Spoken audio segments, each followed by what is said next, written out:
काली नजर। माँ, माँ।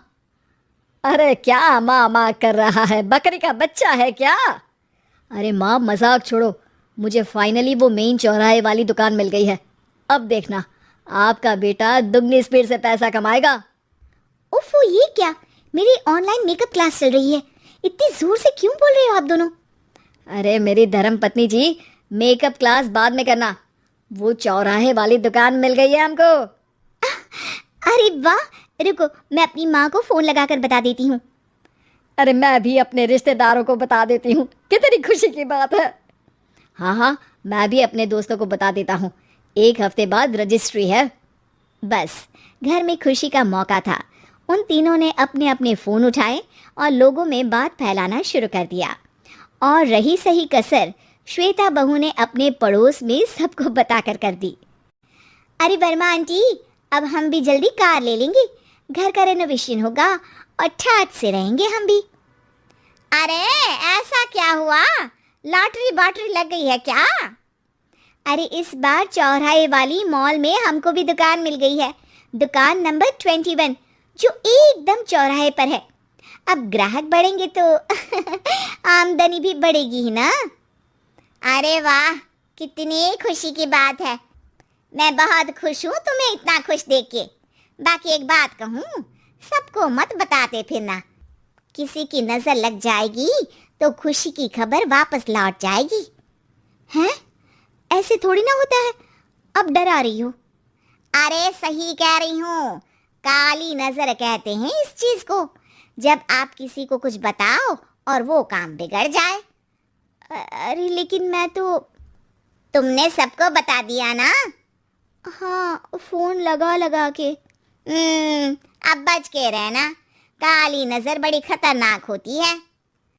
श्वेता इतनी खुश रहती है कि वो वर्मा आंटी की बात पर ध्यान ही नहीं देती, जबकि पड़ोस में और भी लोगों से खुशी की खबर शेयर करती रहती है। अगले दिन राजेश बहुत दुखी होकर घर आता है। अरे बेटा, क्या हुआ? मुंह क्यों सूजा हुआ है? मधुमक्खी ने काट लिया क्या? माँ, वो दुकान किसी और के पास चली गई। किसी ने ज्यादा भाव लगा दिया। अरे पर बात तो आपसे हुई थी ना उस दुकान वाले की। हाँ, आज मैं टोकन अमाउंट देने गया था, तब मुझे पता चला कोई आकर सुबह मुझसे पहले ही ज्यादा अमाउंट दे गया। काली नजर। क्या कहा? वर्मा आंटी ने समझाया था कि किसी को बताना मत, वरना काली नजर लग जाएगी। अच्छा, तुम्हें उनकी बात मान लेनी चाहिए थी।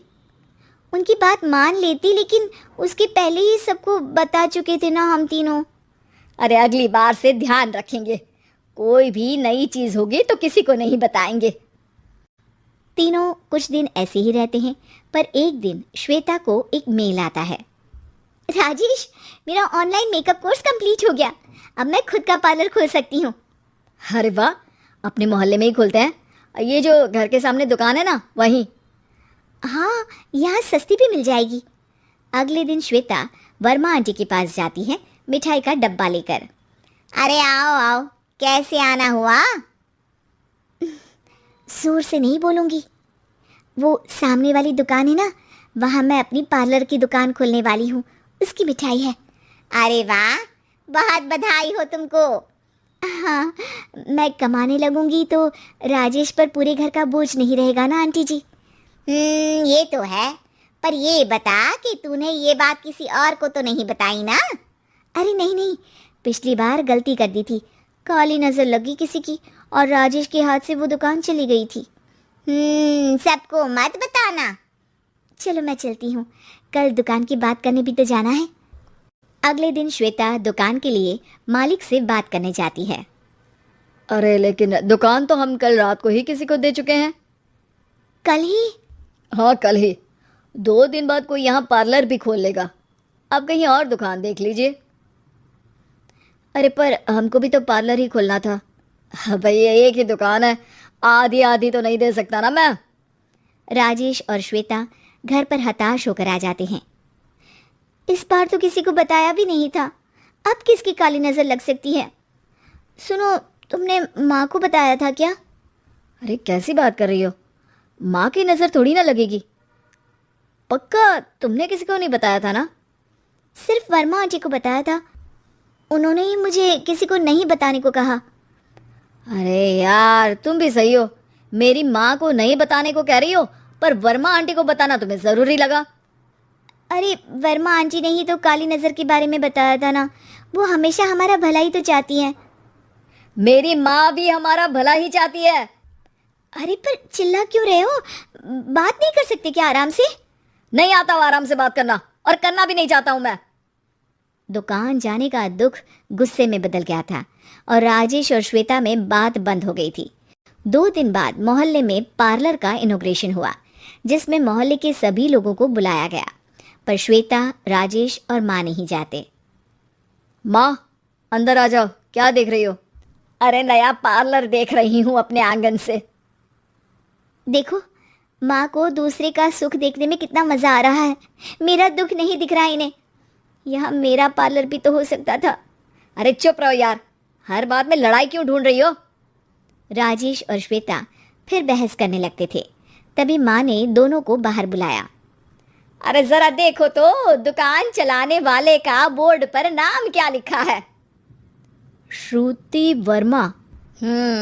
गाड़ी निकाल बेटा, हमें कहीं जाना है। काली नजर का इलाज कराने? राजेश अपनी बाइक निकालता है। तीनों ट्रिपलिंग कर रहे हैं। माँ राजेश को उस मॉल वाली दुकान पर लेकर जाती है जहाँ राजेश अपनी दुकान खोलने वाला था। यही दुकान लेना चाहता था ना तू? हाँ, पर इनको भी दुखी करने लेकर आई हो क्या यहाँ पर दुकान दिखाकर? वहाँ काफी नहीं था? अरे श्वेता, थोड़ा सब्र रख, अभी पता चलेगा कि हम यहाँ क्यों आए हैं। बता, इस दुकान चलाने वाले का नाम क्या है? अनुपम वर्मा। कुछ समझ में आया? वो दुकान वाली श्रुति वर्मा, ये दुकान वाला अनुपम वर्मा, और हमारे पड़ोस में हमने उस दुकानों के बारे में बताया किसको था? अब वर्मा आंटी को। मतलब वर्मा आंटी ही हमारा काम बिगाड़ रही है? नहीं, ऐसा नहीं हो सकता। ये बस इत्तेफाक है।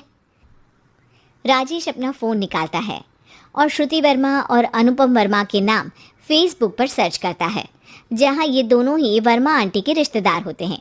श्वेता को समझ में आ जाता है कि वर्मा आंटी की ही नज़र काली नज़र है। अब क्या करना है? कोई भी खुशी की खबर हो तो काली नज़र से बचना है, यानी वर्मा आंटी से बचना है। अरे पर मुझे ये समझ में नहीं आया कि वो हमारे साथ ऐसा क्यों करेंगी। अरे बेटा, एक सीख है, दूर के आदमी को आपकी तरक्की से कम परेशानी होगी, पड़ोसी को ज्यादा। दोनों माँ की बात में हामी भरते हैं और अगला काम चुपचाप करने की कसम खाते हैं, ताकि आगे से वर्मा आंटी कोई काम ना बिगाड़ सके। उम्मीद है कि आपको हमारी ये कहानी पसंद आई होगी। कृपया हमारे चैनल को सब्सक्राइब करें और सभी अपडेट्स के लिए बेल आइकन जरूर क्लिक करें। और हाँ, वीडियो लाइक और शेयर करना मत भूलिएगा। Bye bye.